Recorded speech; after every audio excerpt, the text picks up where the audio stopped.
Well, it's always our honor to welcome the mayor to our board meetings. It's a funny thing, the mayor seems to attend and the attendance goes up. I don't know how that works, Mayor, but we're always pleased to have you here, sir. And as you can see, and may already know, he has a major public policy announcement, really of I believe anyway, of national significance. It's a plan designed to make Indianapolis truly a national leader in energy security. So, Mayor, thank you. Welcome. Thanks so much.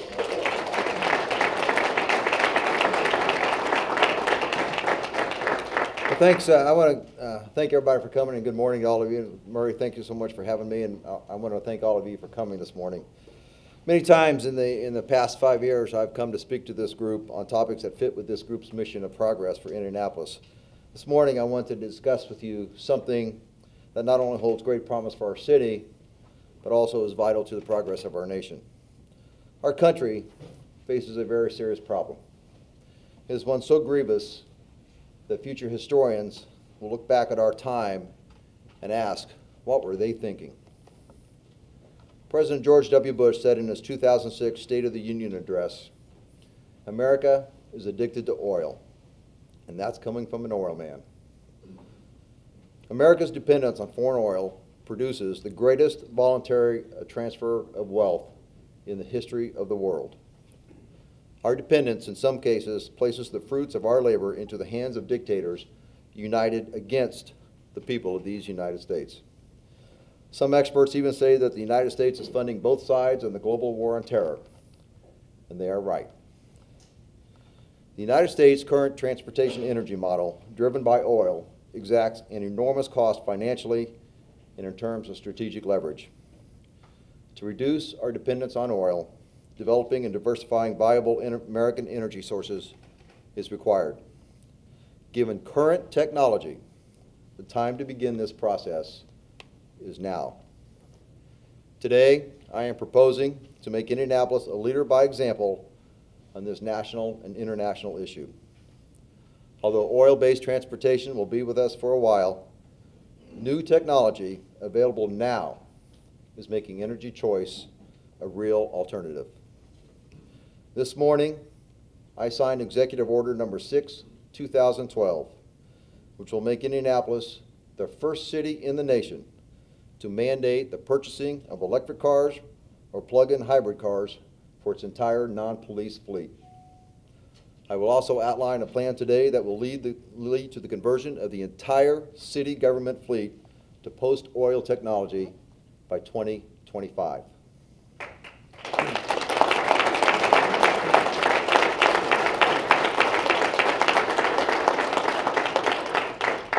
Over the course of the last century, Indianapolis has been a leader in automotive development, so it is perfectly fitting that we lead the way again. Hoosier innovators changed the way that our cars brake and shift gears. We led in the advent of the front-wheel drive. In fact, many of the safety and engineering features we take for granted in our modern vehicles can be connected to Indianapolis in central Indiana and that little track just a few miles down the street.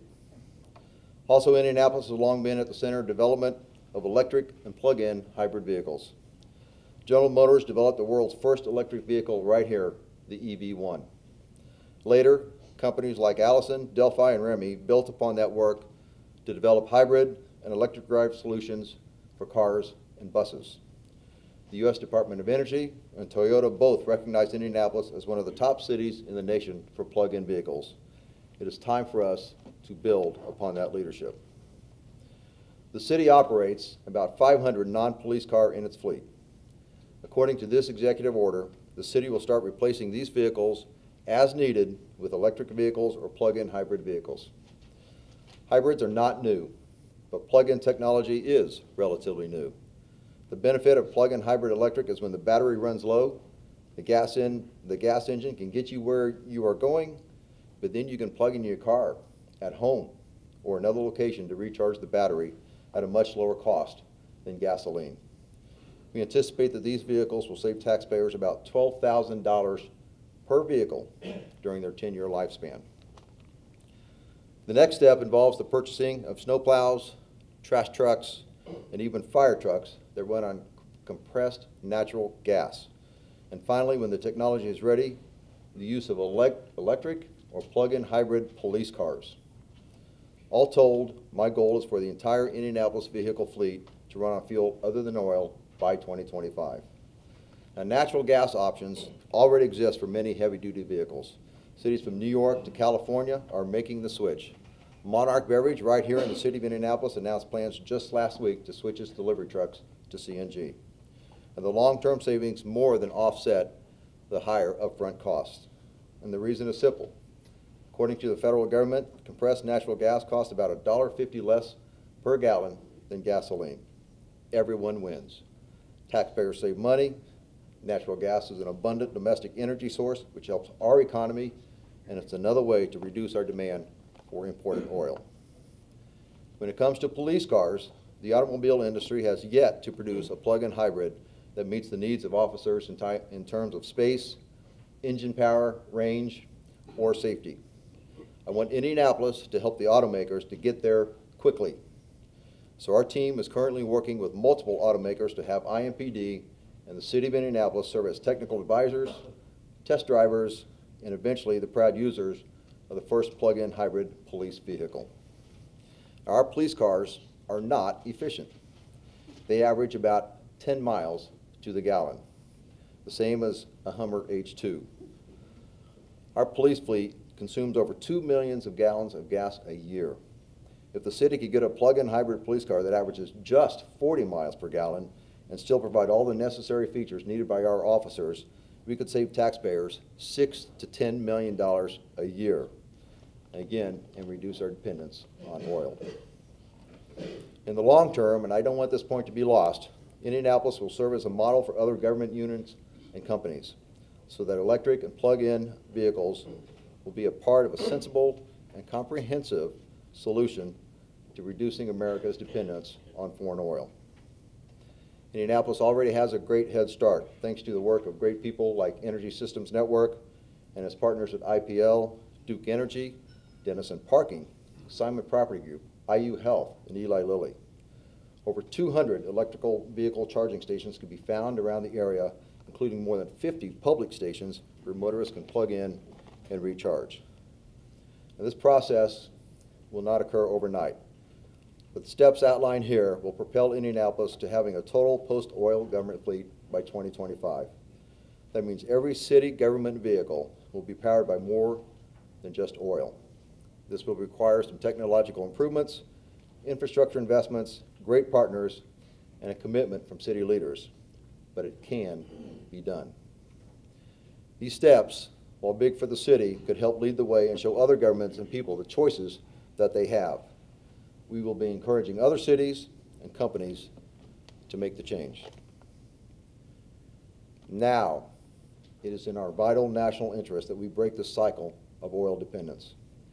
We must do all in our power to reduce the amount of America's treasure that we send to those who seek to profit from our oil dependence. And when I say America's treasure, that includes flesh and blood, along with the dollars. Let me go through a bit of history. The United States' dependence on oil for use in transportation comes at a high cost, both in terms of dollars and lives. In 1973, the oil-rich countries of the world, primarily OPEC, levied an oil embargo in response to the United States' support of Israel during the Arab-Israeli conflict. This embargo resulted in Americans waiting in lines for hours for $10 of gas. Oil prices tripled. But most ominously, OPEC understood that they held the power to affect our standard of living. Unfortunately, America did not learn its lesson from the embargo, nor did it break its habit. We made it worse. Our reliance on foreign oil increased from 28% in the early 1970s to 42% in the mid-1980s to 60% just a few years ago. But in 1990, 1991 came the Gulf War. That conflict was about many things: freedom, drawing a line in the sand against a brutal dictator, and economic and global security. But make no mistake, underlying all of it was oil. Former Secretary of State James Baker told PBS the vital national interest in fighting the Gulf War was to secure access to the energy resources of the Persian Gulf. Senator Richard Lugar wrote, "The underlying goal of the UN force, which included 500,000 American troops, was to ensure continued and unfettered access to petroleum." The possible disruption to the flow of oil mandated action from the West then, and it continues today at great cost. According to the Congressional Research Service, the Gulf War cost approximately $61 billion. According to a 2009 study from the RAND Corporation, the U.S. currently spends between $67 and $83 billion a year. $67 and $83 billion a year protecting the worldwide oil infrastructure, plus billions more for military operations.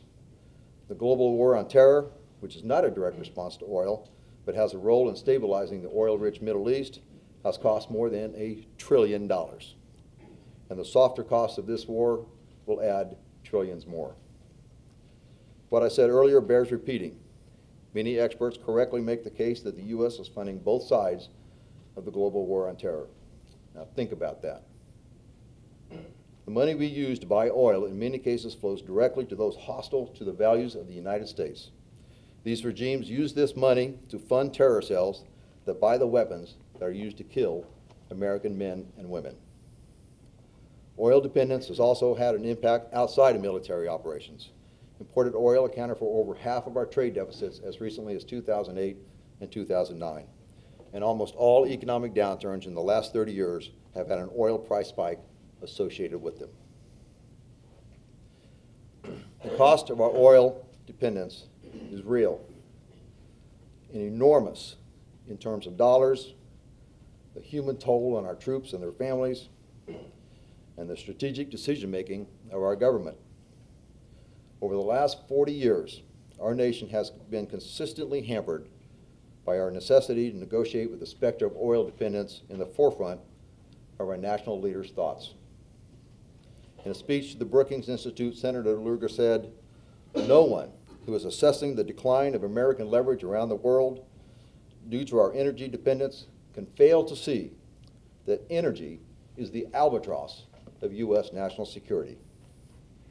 Former Secretary of State Condoleezza Rice told the Senate Foreign Relations Committee, "The politics of energy is warping diplomacy around the world." Certainly, the flow of oil revenue to Iran and other hostile nations helps insulate them from international pressure and inoculates them from sanctions designed to end various atrocities and bring them into the world of peaceful nations. Don't be fooled by the recent increase in U.S. oil production. The Energy Security Leadership Council, which includes over a dozen retired generals and admirals, says even though increased domestic oil production is good, it alone will not insulate America from the risks of oil dependence. Energy should not be a weapon. Right now, it is. Oil-dependent countries, such as the United States, are being held hostage. And the time has come to reverse that trend. Energy independence is not the relevant term. Energy choice is. Consumers need a choice, our nation needs a choice, and the world needs a choice. Because of current technology, now is the time to take action. As a mayor, as a Marine, as a Gulf War veteran, as a father, and as a citizen, I hope that by our action, Indianapolis can begin to change the course of the last 40 years. I ask that other cities and states and companies follow in our footsteps, and that the federal government rise to the occasion. Again, I echo Senator Lugar's words. We have made a choice as a society which have given oil a near monopoly on American transportation.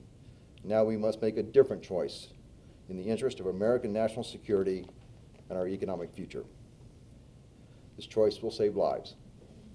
It will save taxpayer dollars, and it will shift the balance of global strategic power. Vietnam veterans revere as their legacy that no service person will ever return to the United States to the shameful reception that they received. I hope that the legacy of the veterans of the Gulf War and the War on Terror are that no service person will set foot on a future battlefield due to energy dependence by Western nations, a dependence that often leads to poorly leveraged strategic decisions based on needed energy sources. It can be done, it must be done, and we will do it. Thank you.